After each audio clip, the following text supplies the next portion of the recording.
High school Hindi के विद्यार्थियों का स्वागत है। मैं हूं डॉक्टर वीरेंद्र शुक्ल। आज हम पढ़ेंगे बच्चों हाई स्कूल का हिंदी व्याकरण। व्याकरण बहुत महत्वपूर्ण है। अगर आपने व्याकरण पर गौर कर लिया तो आपके नंबर भरपूर आएंगे, क्योंकि व्याकरण के नंबर कटते नहीं हैं। और होता क्या है कि आप व्याकरण पर गौर नहीं करते हो तो फिर सारे नंबर कट जाते हैं। व्याकरण में अगर सही है तो पूरे नंबर मिलते हैं। तो चलिए हम देखते हैं हिंदी व्याकरण। हाई स्कूल हिंदी व्याकरण का जो पहला खंड है वो है उपसर्ग। ये है उपसर्ग। और उपसर्ग बहुत महत्वपूर्ण है, बहुत सरल है। आप देखिए, बात आपको बिल्कुल समझ में आ जाएगी। देखो, आपकी परीक्षा में अ, अन, अधि, अप, अनु, उप, सह, निर, अभि, परि, सु इतने उपसर्ग पूछे जाएंगे। मतलब 3, 6, 9, 11 शब्द पूछे जाएंगे। 11 में से एक शब्द आएगा, इतना ध्यान रखिएगा। अब देखो कैसे बनता है। अ से अभाव, असत्य। आपसे एक शब्द पूछा जाएगा, जैसे ये छोटा अ है उपसर्ग। अब उपसर्ग की परिभाषा क्या है कि वह शब्दांश जो किसी शब्द से पहले जुड़कर उनका अर्थ बदल देते हैं, उपसर्ग कहलाते हैं। जैसे मैं आपको एक उदाहरण देता हूं कि आपने लिख दिया हार। अब हार के आगे आपने लिख दिया उप, तो यह बन गया उपहार। और हार के आगे आपने लिख दिया प्र, तो यह बन गया प्रहार। हार के आगे आपने लिख दिया नी, तो बन गया निहार। तो ये उप, ये प्र, ये नी, ये सब उपसर्ग हैं। इन्हें उपसर्ग कहते हैं। जो किसी शब्द के पहले जुड़े होते हैं वो उपसर्ग कहलाते हैं। एक और उदाहरण देखता हूं। जैसे आपने लिखा देश और इसके आगे बी लगा दिया, ये बी उपसर्ग है, हो गया विदेश।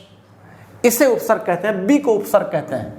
ये बी उपसर्ग है और देश आपका मूल शब्द है। हार आपका मूल शब्द है, उप उपसर्ग है। हार मूल शब्द है, प्र उपसर्ग है।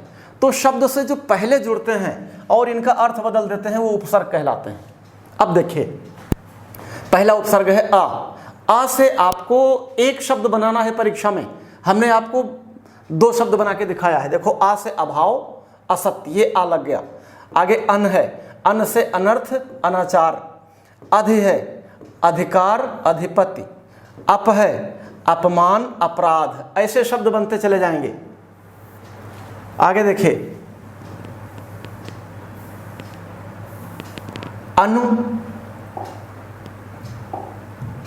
अनु से अनुमान, अनुमति। उप से उपहार, उपकार। सह से सहयोग, सहमति। निर से निर्भय, निर्दोष। अभि से अभिमान, अभिनय। परि से परिवार, परिणाम। सु से सुडौल, सुकर्म। ऐसे आपको उपसर्ग बनाने हैं। जो पहला अक्षर है, जैसे उप है तो उपहार, ये सबसे पहले आना चाहिए। उपहार, उपकार, उपक्रम। इसके आगे अगर आप शब्द लिखना चाहो तो उपक्रम। एक शब्द और बना दो, उपग्रह। जितने भी बनाना चाहो उतने बनते चले जाएंगे, जितने भी। जैसे ये अनु है, अनुमान, अनुमति हो गया। आप चाहो तो एक और शब्द बना लो, अनुकरण। और भी कई शब्द बन सकते हैं, बस ये अनु होना चाहिए इसमें। बस ये आपकी परीक्षा में रखा है, उपसर्ग जरूर आता है। एक बार कोशिश कर लीजिएगा, सब बन जाएगा। और अपनी रफ कॉपी में बना के देख लीजिएगा। आगे बढ़ते हैं। अगला जो टॉपिक है वो है समास बहुत इंपॉर्टेंट है और बच्चे इसे थोड़ा सा कठिन भी मानते हैं, लेकिन ये कठिन है नहीं, बिल्कुल कठिन नहीं है समास। थोड़ा सा बच्चे कठिन मानते हैं लेकिन है नहीं। देखिए, यह है समास। अब इसका समास का शाब्दिक अर्थ है संक्षिप्त करना। संक्षिप्त करना माने छोटा कर देना, छोटा करना। संक्षिप्त करना माने छोटा करना। जब 2 या 2 से अधिक पदों को इस तरह छोटा कर दिया जाए कि उनका अर्थ न बदले, उसे समास कहते हैं।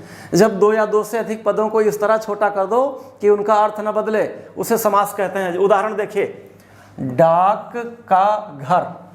कितने पद हुए? डाक का घर। 1, 2, 3 पद हुए।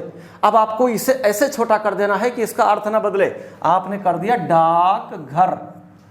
अब एक शब्द में आपका काम चल गया, वैसे 3 शब्द हैं। दूसरा उदाहरण देखिए, राजा का महल।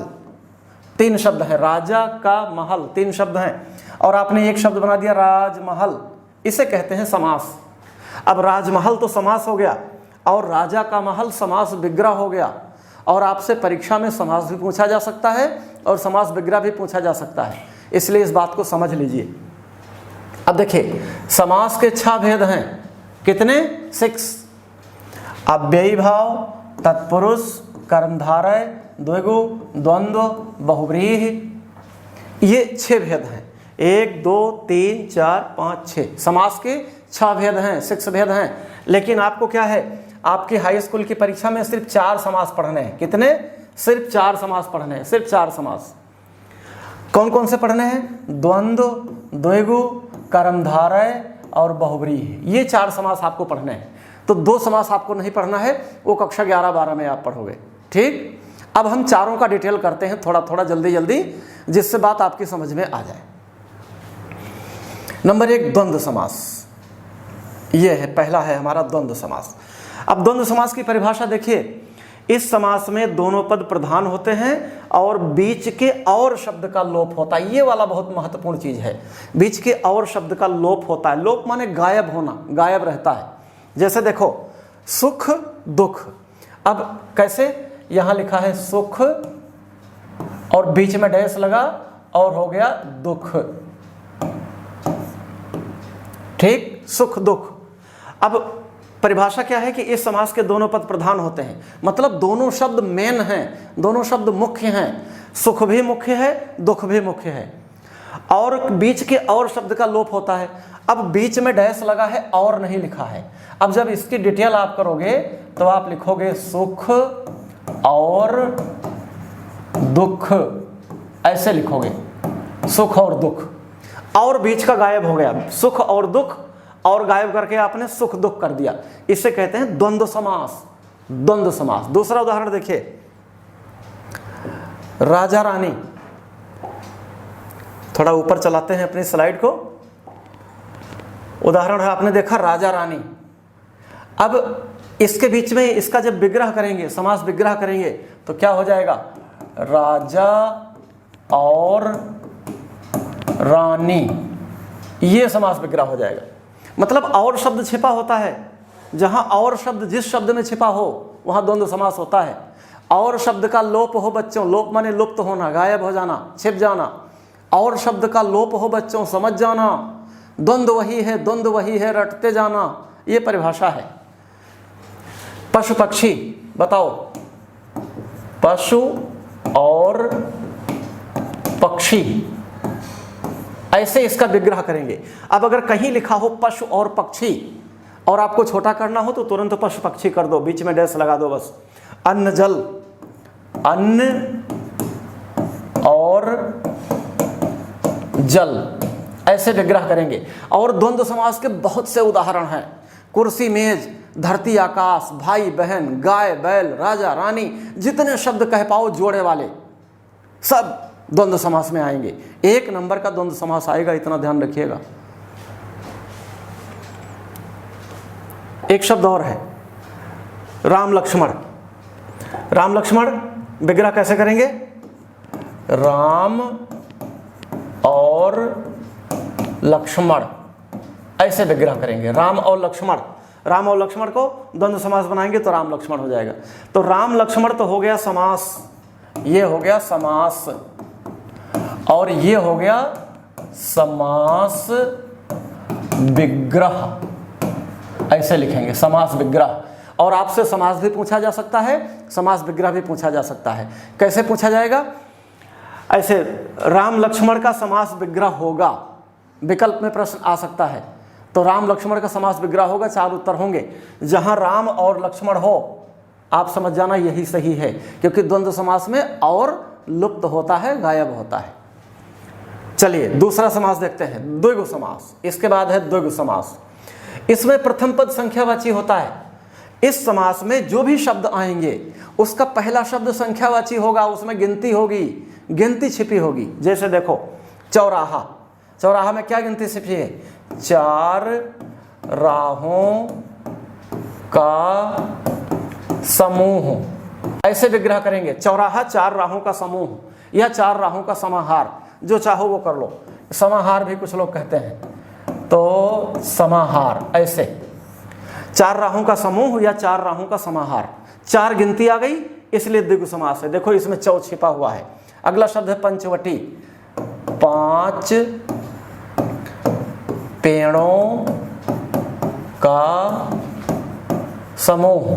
5 पेड़ों का समूह, जहां 5 पेड़ हों वहां पंचवटी। पंच गिनती आ गई, तुरंत समझ लीजिए द्विगु समास है। अगला है नवरत्न। 9 रत्नों का समूह। 9 रत्नों का समूह जहां हो वहां नवरत्न उसे कहते हैं। तो 9 गिनती आ गई, जहां गिनती आ गई द्विगु समास पक्का हो गया, अपने आप समझ लीजिए। अगला है दोपहर।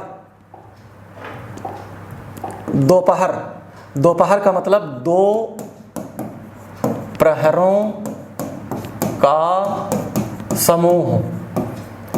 दोपहर गिनती आ गई 2 और विग्रह आपने कर दिया 2 प्रहरों का समूह, तुरंत द्वंद्व समास हो गया।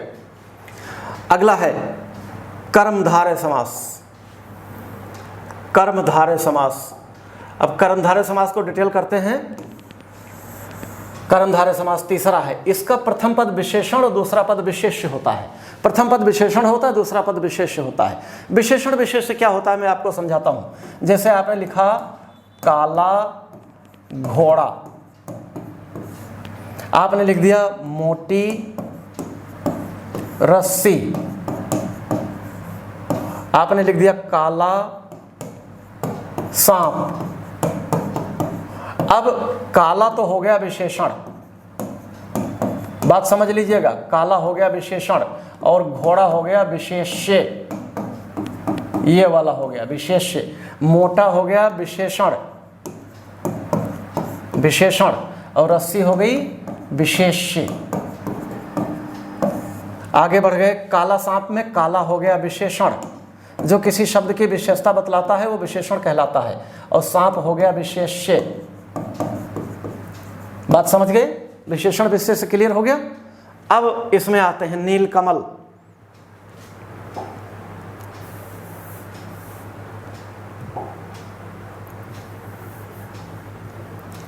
कर्मधारय समास में नीलकमल।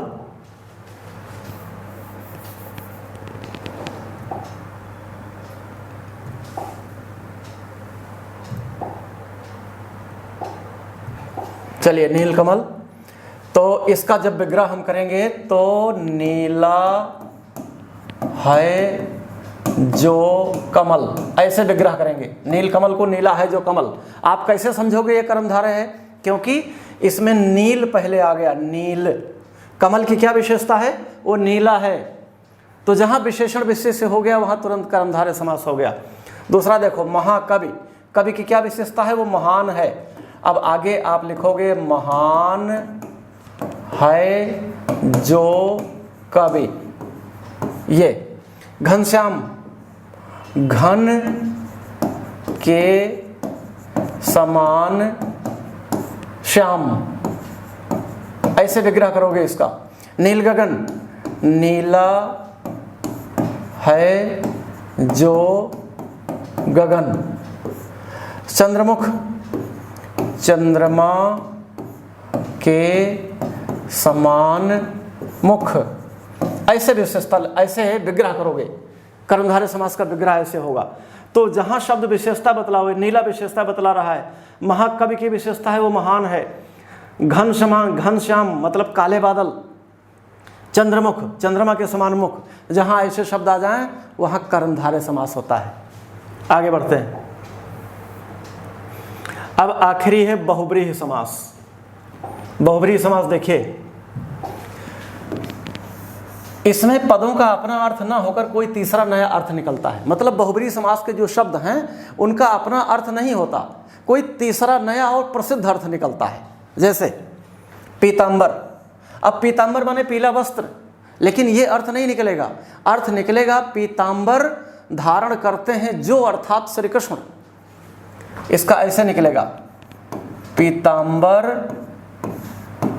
धारी हैं जो, अर्थात श्री कृष्ण के पक्ष में प्रसिद्ध अर्थ निकलेगा। लंबोदर, लंबा है जिनका उदर अर्थात गणेश। प्रसिद्ध अर्थ निकला, लंबोदर का अपना कोई अर्थ नहीं हुआ, प्रसिद्ध अर्थ क्या निकला, लंबा है उदर जिनका अर्थात गणेश, ऐसे अर्थ निकालेंगे। दशानन, 10 हैं मुख जिसके अर्थात रावण, रावण प्रसिद्ध अर्थ निकला। दशमुख, दशानन, 10 शीश कहते ही रावण का ध्यान हो जाता है, इसे बहुब्रीहि समास कहते हैं। नीलकंठ, नीलकंठ नीला है कंठ जिनका, मतलब शिव जी, शिव जी, शंकर जी का कंठ नीला था, उन्होंने जहर पी लिया था, कालकूट नाम का विष पी लिया था, इसलिए उनका कंठ नीला हो गया था। चतुर्भुज, 4 भुजाएं हैं जिनके अर्थात विष्णु, विष्णु भगवान के 4 भुजाएं हैं, इसलिए इन्हें चतुर्भुज कहा जाता है। तो चतुर्भुज कहते ही हमें तुरंत विष्णु का ध्यान आ जाता है, तीसरा नया अर्थ प्रकट होता है, इसलिए बहुब्रीहि समास है। चंद्रशेखर, चंद्रमा, चंद्र है जिनके शिखर पर या सिर पर, चंद्रमा है जिनके शिखर पर या सिर पर, कौन, शंकर जी, नया अर्थ निकला। चंद्रशेखर कहते ही हमें शंकर जी के सिर का चंद्रमा याद आ जाता है, इसका मतलब तीसरा नया अर्थ निकलता है, उसे बहुब्रीहि समास कहते हैं। तो इस तरह हमने सारे समास देख लिए। पहला आपने देखा था द्वंद्व समास, जहाँ पर बीच में और शब्द छिपा होता है। दूसरा देखा द्विगु समास, जहाँ गिनती होती है। तीसरा देखा कर्मधारय समास, जहाँ पहला पद विशेषण होता है। और चौथा देखा बहुब्रीहि समास, जहाँ पर कोई तीसरा नया अर्थ निकलता है। इन चारों में से एक नंबर पूछा जाएगा, इसे एक बार दोहरा लीजिएगा, बात पक्की हो जाएगी। शेष अगले वीडियो में।